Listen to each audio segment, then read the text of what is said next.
Donc comme l'a introduit ce matin, du coup, Laurence Lamotte, nous avons réalisé donc un jeu par rapport au projet Bouquet pour sensibiliser en fait les acteurs à la notion de ces services générés par un aménagement de parcours. Donc tout d'abord, donc pourquoi nous avons choisi le jeu comme outil dans la pédagogie? Parce que donc le jeu, c'est un outil qui est de plus en plus utilisé dans les méthodes de pédagogie active, parce qu'en fait, ça mobilise plusieurs sens et ça implique en fait les apprenants plus facilement. Donc ça leur permet à la fois d'être actifs et d'apprendre. Et c'est un outil donc qui s'est révélé comme assez efficace pour sensibiliser en fait les apprenants. Donc ça a plusieurs avantages. Le premier, ça touche différentes formes d'intelligence. Donc en tant qu'humain, en fait, on a tous nos formes de sensibilité et nos formes d'intelligence. Et donc le jeu implique pas mal de notions différentes et du coup va toucher plus de personnes. Ça facilite aussi l'appropriation des notions transmises. Ça va permettre de concrétiser des concepts théoriques. Ça implique plus facilement les participants, puisqu'il y a une notion d'approche ludique en fait qui est plus facile pour que les gens s'impliquent dans le processus d'apprentissage. Ça facilite les interactions, les échanges, les partages d'expériences. Donc là, c'est vraiment le cœur en fait des avantages du jeu, c'est que sans s'en rendre compte, en fait, les apprenants vont partager leur expérience, leur vision des choses, et c'est ça qui va faire du coup la richesse en fait de ce moment-là. Ça libère des préjugés, ça atténue la résistance au changement, c'est-à-dire que du coup, en jouant, les personnes vont plus facilement s'extraire de leur réalité et vont plus facilement se projeter dans des transformations, dans des modifications de leur système, etc. Et donc pour ça, c'est aussi du coup un atout. Et ça facilite la transposition de ce qui est appris à la réalité et au projet professionnel. Donc là, c'est vraiment le but final en fait du jeu sérieux, c'est de pouvoir transposer ce qui a été appris, évoqué pendant le jeu à une réalité plus concrète et à son projet professionnel.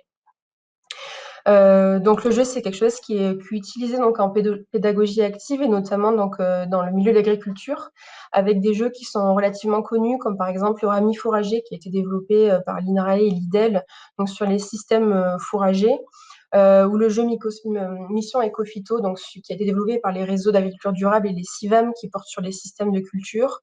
Ou encore le jeu Ruralis, qui est un jeu de rôle en fait sur les infrastructures agroécologiques, qui a été développé par l'ACTA. Et donc le but de ces différents jeux, c'est de travailler en fait sur des transitions de système, sur des modifications de système en adéquation avec un contexte changeant ou avec des objectifs qui sont mis en place. Et donc l'idée, c'est de pouvoir se projeter sur des transitions de système et des choses comme ça pour en fait, donc c'est un outil de conseil en ce sens. Donc le jeu bouquet, il a été développé dans quel but? Donc en fait pour répondre à 3 objectifs. Donc le premier, donc l'objectif général, c'est de pouvoir sensibiliser à la diversité des services générés par un parcours aménagé.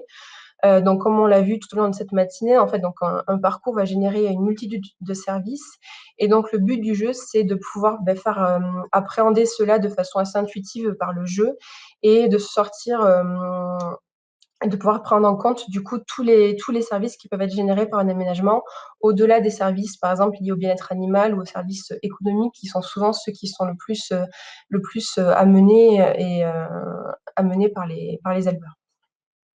Le second objectif, c'est de considérer les contraintes pratiques et les exigences techniques.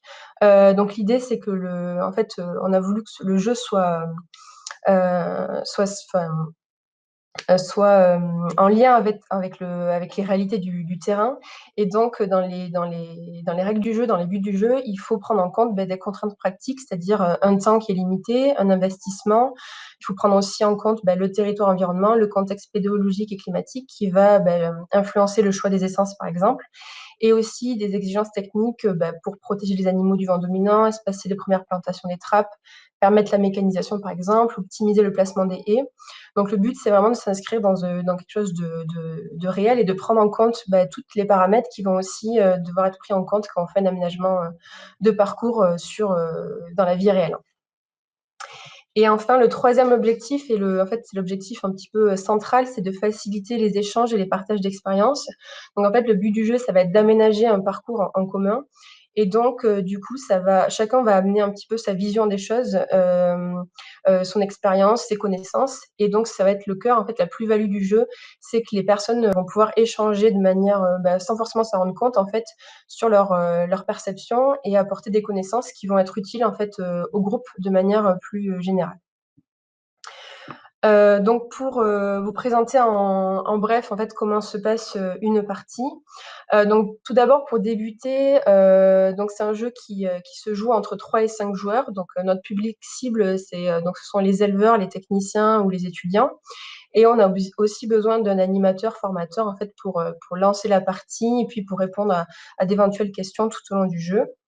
Au niveau du matériel de jeu, donc on a un plateau qui va représenter le parcours à aménager, un plateau qui va représenter les services qui sont générés par les aménagements qui vont être faits, et puis ensuite des cartes et des tuiles qui vont représenter les aménagements, et puis ensuite des pions qui vont représenter les ressources limitées en temps et en argent.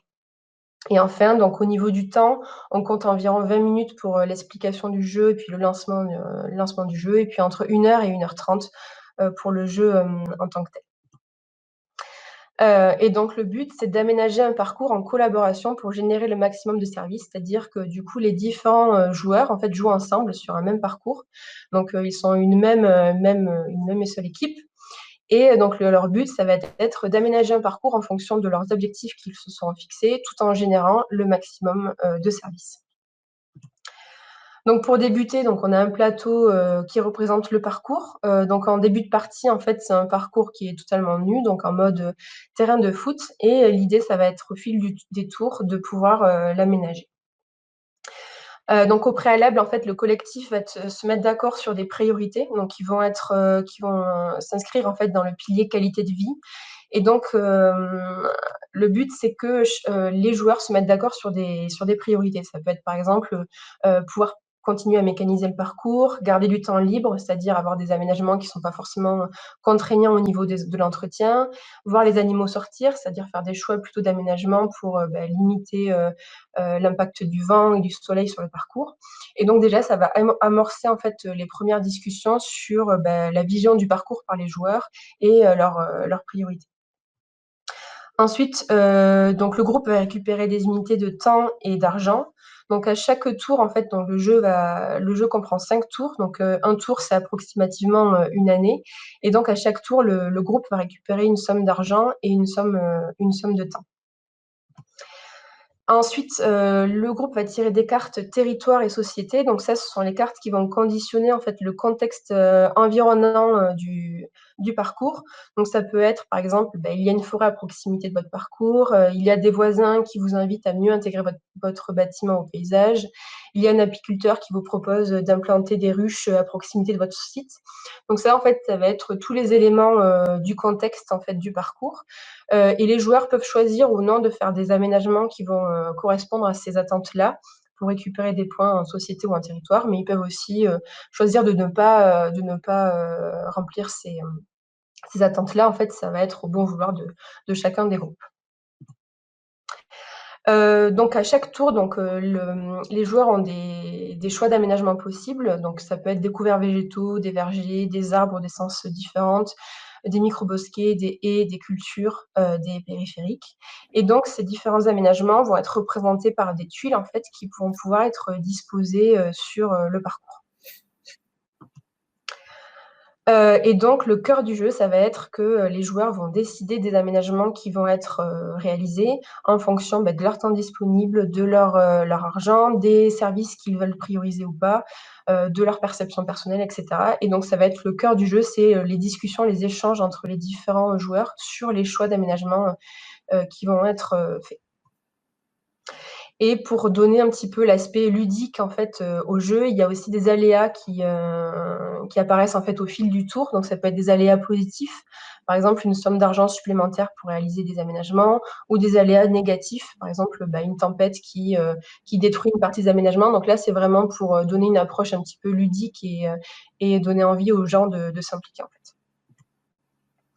Donc par exemple, si le groupe souhaite protéger les volailles du vent, donc si pour eux la priorité c'est de faire sortir leurs animaux, ils vont par exemple choisir une haie périphérique.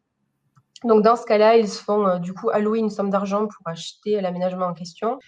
Ils vont allouer une somme de temps pour d'abord la préparation du sol, l'implantation de l'aménagement, et aussi en fonction des aménagements, il va y avoir du temps qui va être alloué sur les années suivantes pour tout ce qui va être entretien. Ensuite, ils vont implanter leur aménagement sur le parcours. Donc là, l'idée, c'était de pouvoir protéger les volailles du vent. Donc l'idée, c'est de pouvoir positionner la haie en opposition au vent dominant. Et donc, cet aménagement-là va leur générer des points de service. Donc dans ce cas-là, ça va être des points de territoire, puisque ça va permettre une meilleure intégration du parcours au paysage, et des points de société, puisque ça rapporte des points au niveau du bien-être animal.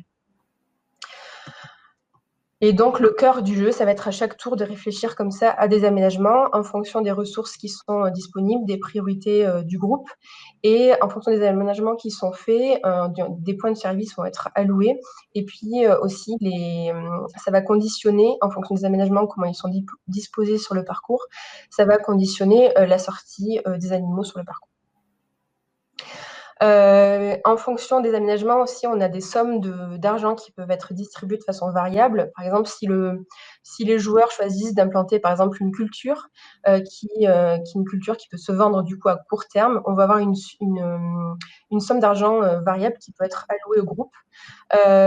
Et si le groupe préfère planter par exemple du bois d'œuvre, on va avoir un pilier valorisation au niveau du service valorisation économique, on va avoir plus de points, mais pas de somme d'entrée directe, somme d'argent d'entrée directe liée à l'aménagement. Et donc il y a tout un cheminement à faire en fonction de ses ressources en temps et en argent pour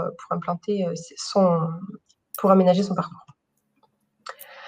En fonction des aménagements qui sont faits, donc il y a aussi du temps qui va être alloué au fil des années. Donc il y a des aménagements qui sont plus contraignants que d'autres en entretien. En fonction de cela, on peut avoir des surcharges de travail qui peuvent apparaître, ce qui va faire baisser du coup le service qualité de vie, mais monter le service territoire si on fait appel à un prestataire en générant par exemple de l'emploi à échelle locale. Donc en fait, l'idée, c'est qu'il y ait une mécanique qui se construise autour de ça. Et à la fin du jeu, donc on obtient donc un parcours aménagé et puis des niveaux de service. Et l'idée, c'est de pouvoir faire ensuite un débriefing pour discuter de toutes les idées, les informations qui ont été échangées lors du jeu, et de pouvoir ramener ça à un contexte réel et à son projet personnel, en fait. Donc actuellement, le jeu est finalisé, mais du coup, en 2021, nous allons réaliser des phases de test du coup dans les lycées agricoles et avec des groupes d'éleveurs volontaires pour pouvoir en fait fluidifier les mécaniques, finaliser bien le jeu et pouvoir le diffuser. Donc l'idée, c'est de pouvoir l'utiliser pour des formations, par exemple. Voilà.